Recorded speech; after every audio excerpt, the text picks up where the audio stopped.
నీ కొడుకేమో హైదరాబాద్లో real estate వాడిపోయిందంటావు, నువ్వు వచ్చేమో ఈ ముఖ్యమంత్రి రియల్ ఎస్టేట్ దందా చేస్తున్నాడు అంటాడు. ఇదేమన్నా పాస్పోర్ట్ బ్రోకర్ల దందానా? నేను ఎవరినేం దుబాయ్కు పంపుతా అని మోసం చేయలే. భూములు, ప్రభుత్వ భూములు, పరిశ్రమలు పెట్టడానికి రైతులు అడిగిన నష్టపరిహారం ఇచ్చి నిన్నగాక మొన్న మక్తల్ నారాయణపేట కొడంగల్ ప్రాజెక్టుకు 12 లక్షలు ఇస్తామన్నాం. మా రైతులందరూ కాదు కూడదన్నారు. ఏం కావాలన్నా అడగమని మా శ్రీహరికి, మా శివకుమార్ రెడ్డికి చెప్పిన, మా పర్ణికమ్మకు చెప్పిన. వాళ్ళు పోయి మాట్లాడిను. వాళ్ళు అడిగింది నాకు వచ్చి చెప్పురన్న. వాళ్ళు 20 లక్షల ఎకరం కావాలన్నారు.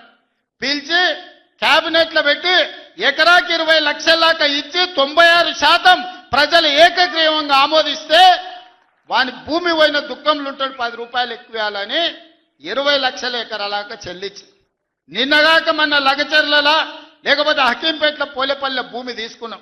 మొదట్లో 7 లక్షలు అన్నారు. అధికారులతో పంచాయతీ పెట్టుకోరు.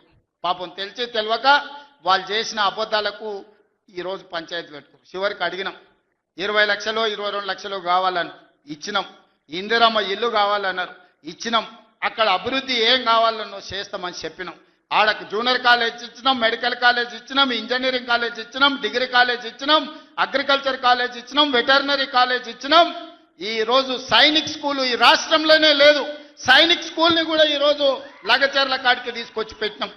ఇవాళ రాష్ట్రంలోనే ఒక ఆదర్శంగా 250 ఎకరాలలో ఒక ఎడ్యుకేషన్ హబ్ కడుతున్నాం.